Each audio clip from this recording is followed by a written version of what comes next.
কোনো সমস্যা না। তাহলে কার সমস্যা? সেটা তোমার আপুকে জিজ্ঞেস করো। ও, তার মানে খবর খারাপ। তাই তো বলি, আপুর সেলফোন বন্ধ কেন? আচ্ছা ভাইয়া, আপনারা সবসময় তো ঝগড়া করেন কেন? ঝগড়া, তুমি এটাকে ঝগড়া না বলে মনোমালিন্য বলতে পারো।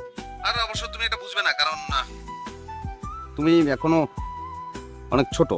হ্যাঁ শুনুন, আমি ছোট এই কথা ঠিক, তাই বলে এত ছোট না যে এই কথা বুঝবো না। আমি সবই বুঝি।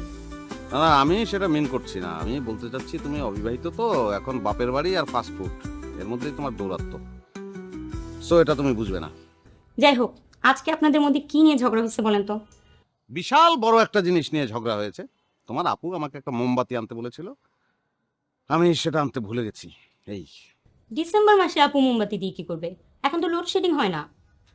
Ripa, Ripa I am sorry. আমি একটু আগে বললাম না যে তুমি বুঝতে পারবে না। তো অবিবাহিত হওয়া সত্ত্বেও তুমি ভালো বুঝতে পারছো, আর বিবাহিত হয়েও তোমার আপু বুঝতে পারছে না যে ডিসেম্বর মাসে মোমবাতির কোনো দরকার নেই।